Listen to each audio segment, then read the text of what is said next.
Amandla! Amandla!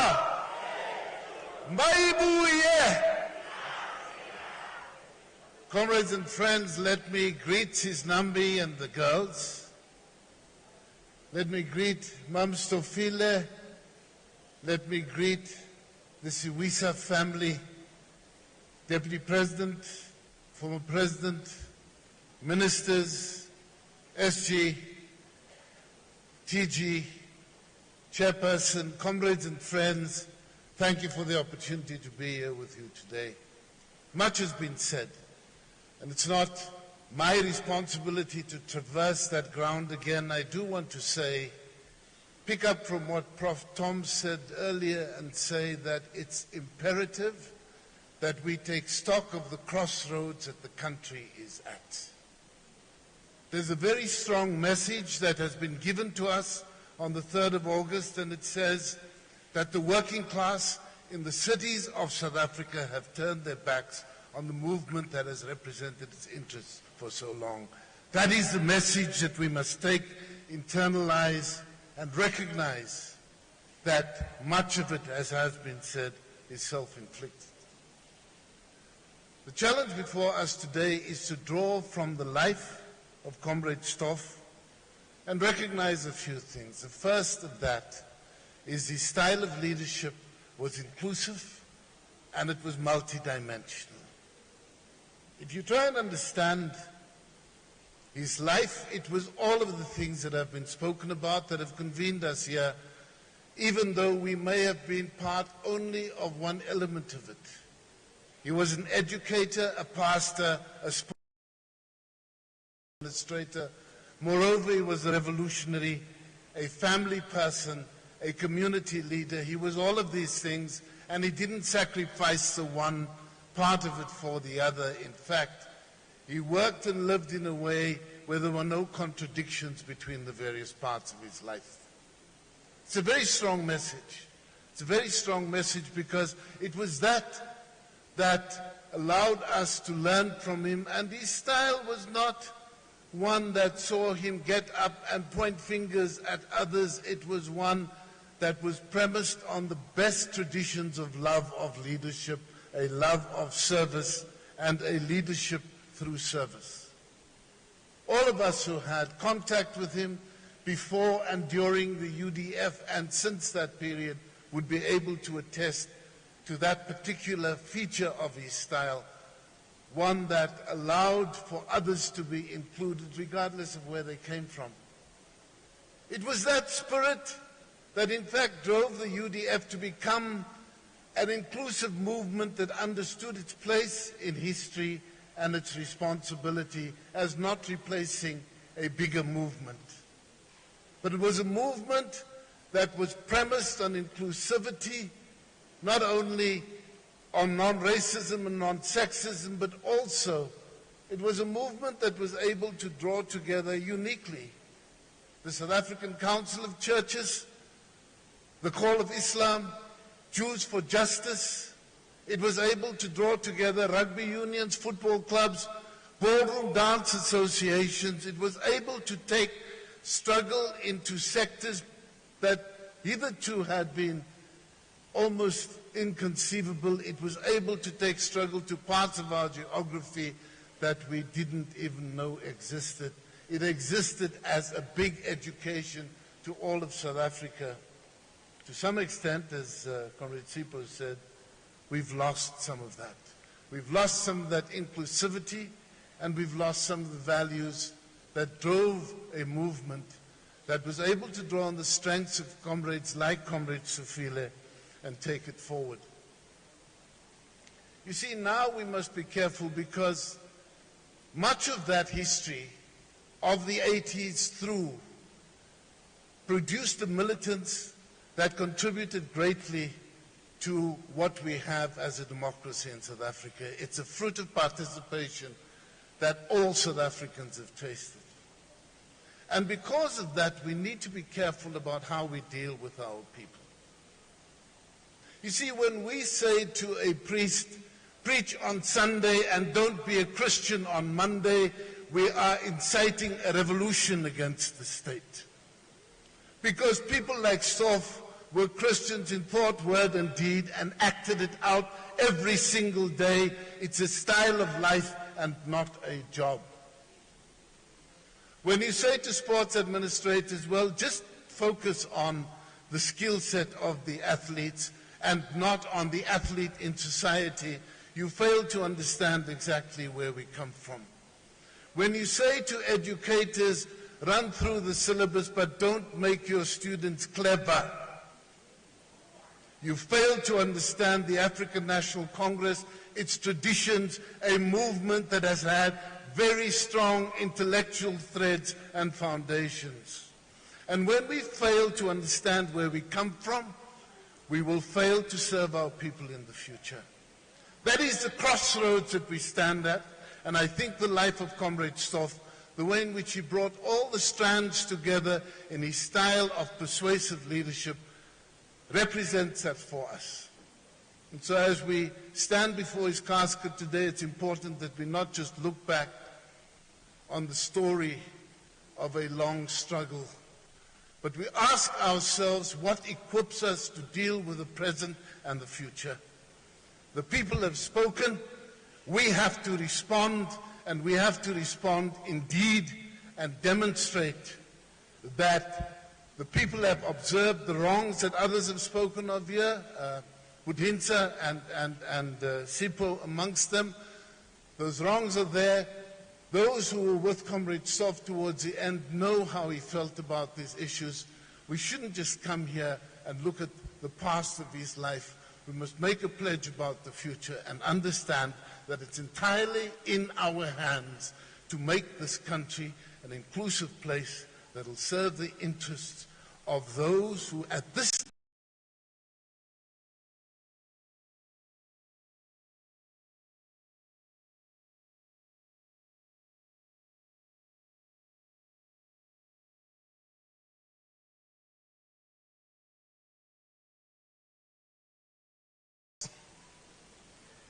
On an occasion like this, it is humanly impossible to express gratitude for the invitation extended by the hand of fate to deliver an address meant to bid farewell to one of your own.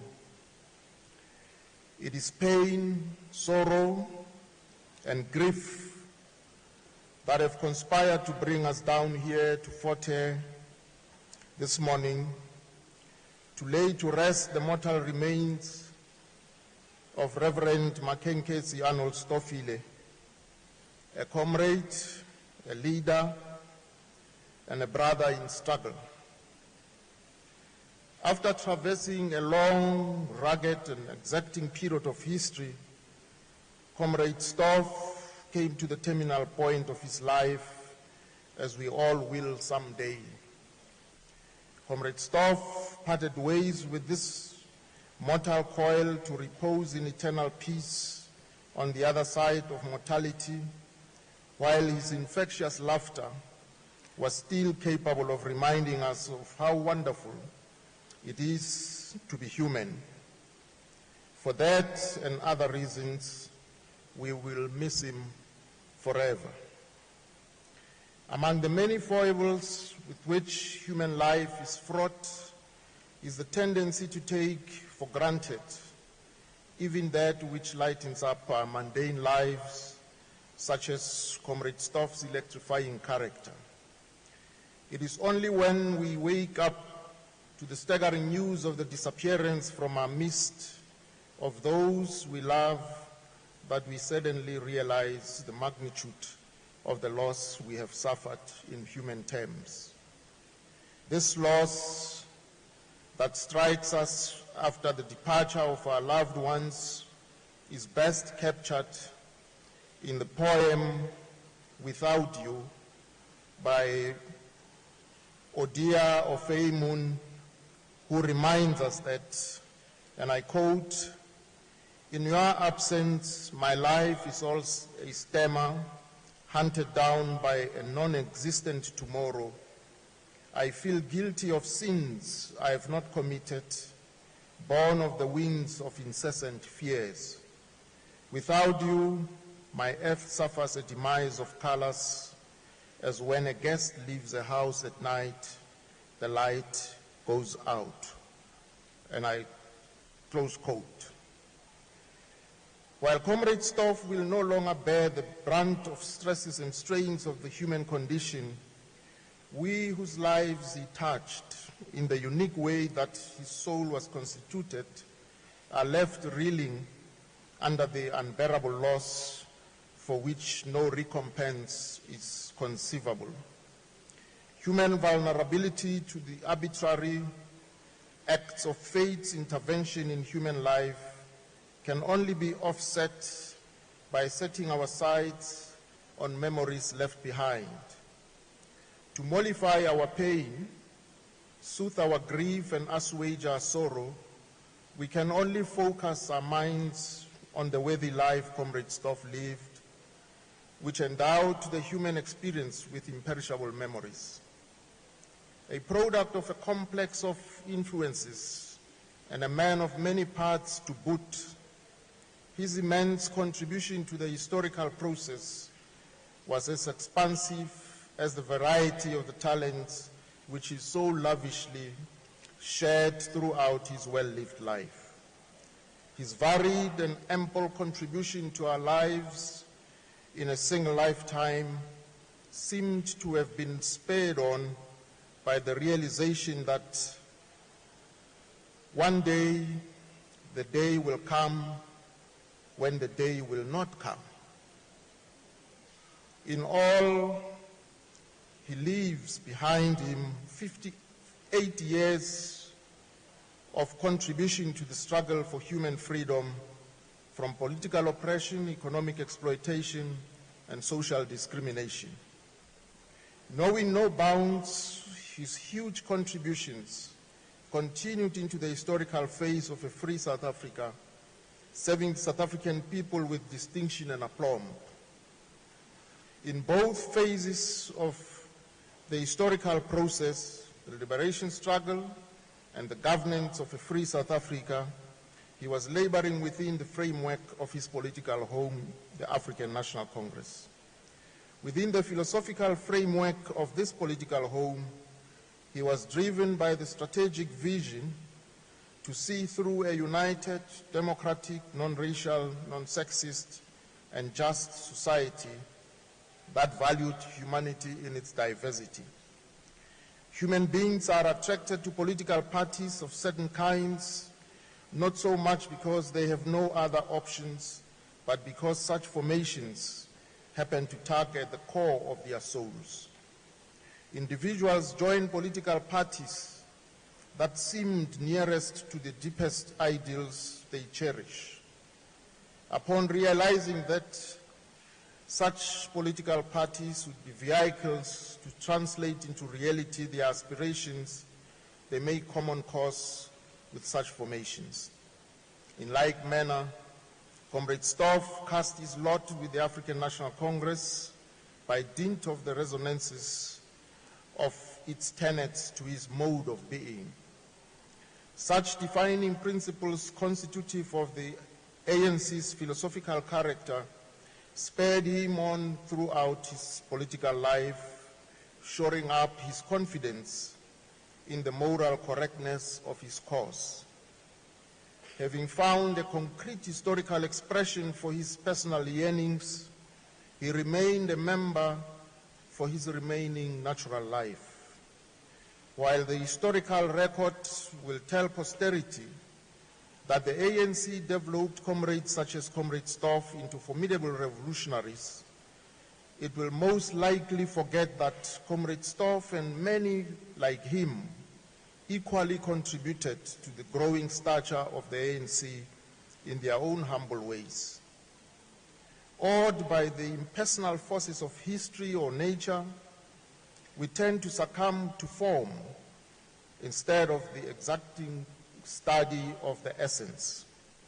In consequence, as the late 15th century poet and reformer Kabir would put it, and I quote, "All know that the drop merges into the ocean, but few know that the ocean merges into the drop, close quote. By the same token, it is often when mortality strikes down one of us that we suddenly face the task of painting a portrait of the departed, during which process we discover much to which familiarity had blunted our sense of discernment during the days of their lives. Such, I dare say, is the case with the life of Comrade Stoff. True, we are conversant with the mundane facts of his biography. We know that he had a scholarly mind. We know that he was passionately keen on sports. We know that he was a man of cloth. We know his political life. His staggering contributions in all these and other fields are well known nationally and internationally. Yet we may have failed to notice the forces responsible for alluring him to a life of religion in the way that he was. We have failed to realize that the choices humanity makes about the course of life humanity follows are the manifestation of the state of our soul. We may have failed to discern the essence of the underlying interconnectedness between his political convictions, his religious beliefs, and his social predilections, all of which point to a deeply penetrating comprehension of the wholesomeness of human life. Despite our failure to notice this complexity of multiple yet related selves on his part, this much we know. Comrade Stoff lived simply that others may simply live. On political level, Comrade Stoff saw the bleak dissonance into which birth had cast his life and that of the oppressed at large in the context of the Christian religion. His was a contextual religion, a liberation theology that put humankind at the center of existence. In his spiritual makeup, the concept of intergenerational justice was innate to the logic of being itself. It was ontologically self-evident. In much the same way, related ideals that underpinned modern political culture, such as equality, respect for human life, human dignity, human progress, unity, democracy inhered in this logic of being.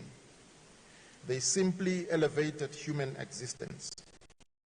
To have an even keener sense of Comrade Stoff's view of the struggle, we simply need to take a peek into his character, which we will find to be wholesome from all angles.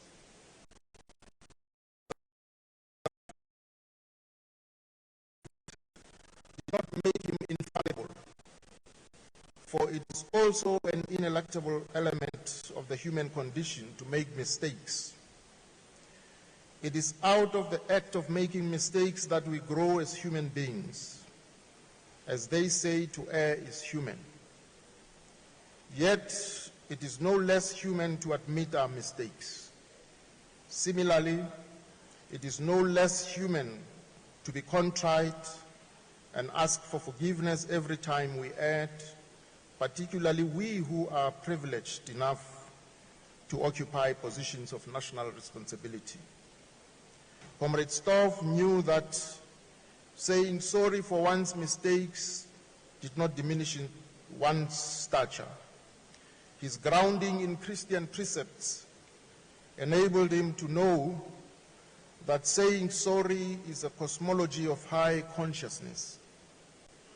Comrade Stoff stood out in all the important positions he occupied, regional, national, and indeed international, including the World Anti-Doping Agency Vice Presidency, to which he was elected in 2013, representing our government. What made him stand out was the fact of his moral stature. He understood moral rectitude as the ontological condition of humanity, giving form and content to an elevated form of leadership. His expansive historical imagination drew on the rich ethical and moral traditions of the ANC stretching back to its founding. Such traditions were not delineated by the period of anti-apartheid struggle. Instead, they transcended time and space to the extent that they sought the creation of a new humanity and with that, a new society. Thus, immersed in exalted forms of consciousness, historicized by the ANC's moral claims, Comrade Stoff at once developed and internalized a highly refined sense of moral duty to all the people of South Africa, thereby inoculating himself from the all too real corrosiveness of power. Underpinning his enduring ethical orientation was the ancient African wisdom that states that umuntu ngabantu. Like the African philosopher John Beatty, he understood this maxim to say, I am because we are, and since we are, therefore I am. Flowing from this maxim are profound implications which are not just limited to the parameters of the revolutionary African nationalism that sought to recognize our full humanity. His moral vision was more than that. In this African maxim, existing within moral framework of the ANC that covered the historical sweep of its existence, he appreciated the imperatives that pointed to the supremacy of the general over the particular.